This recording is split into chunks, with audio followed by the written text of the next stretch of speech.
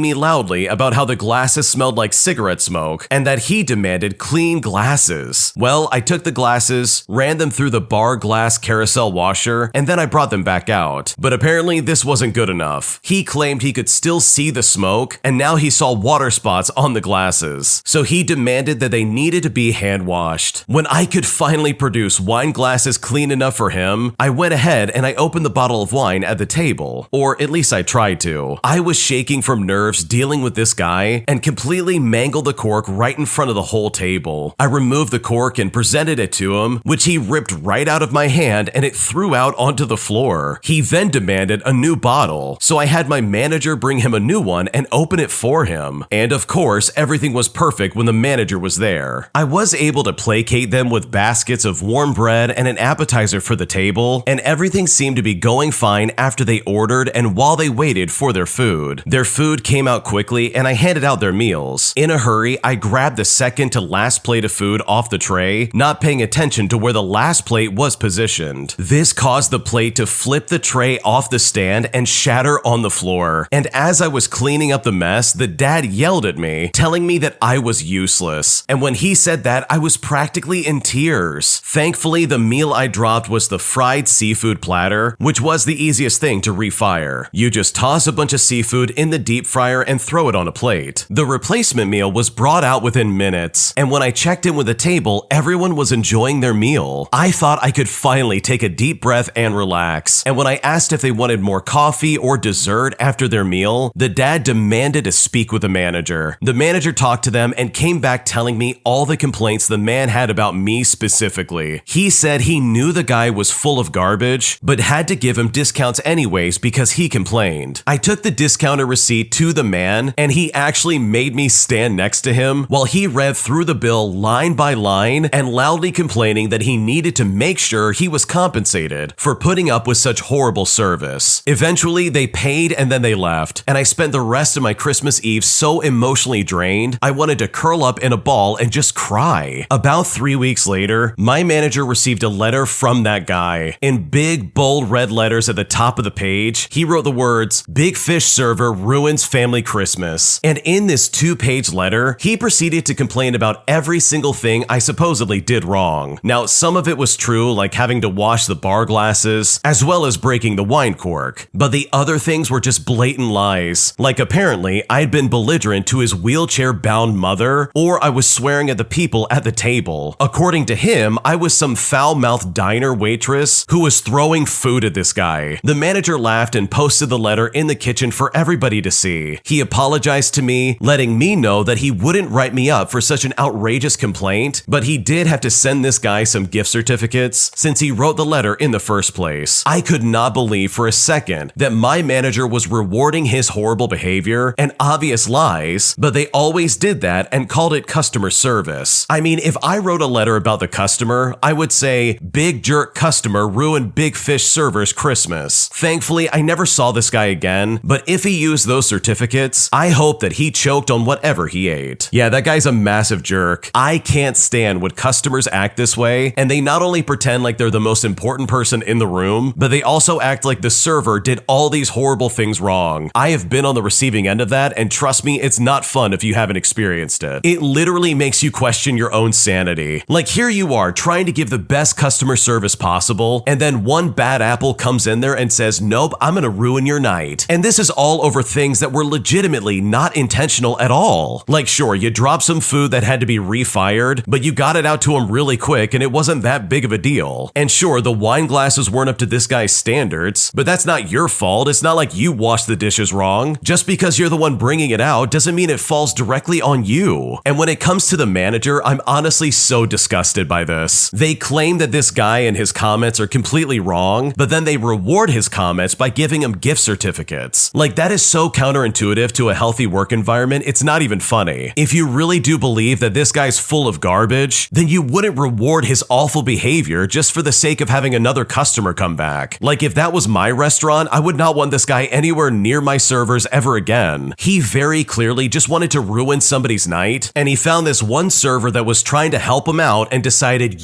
I'm gonna make you miserable. And the fact that this guy wrote in some kind of letter to complain about the server, in my opinion, is so insane. Not to mention that he packed his letter full of lies about the server, claiming that they were like belligerent to their mother or something like that. Honestly, this is such outrageous behavior, and I just don't think it's smart to encourage that or somehow reward it. Because in my opinion, that guy should not have been welcomed back. And by giving him gift certificates, you're basically saying that his false accusations are going to be rewarded. When you subscribe, make sure to hit the bell to turn on notifications. To finish listening to all the stories, check out the playlist at the top of the description. And if you like Am I the Jerk, make sure to subscribe to Am I the Genius. Everything will be linked down below in the description.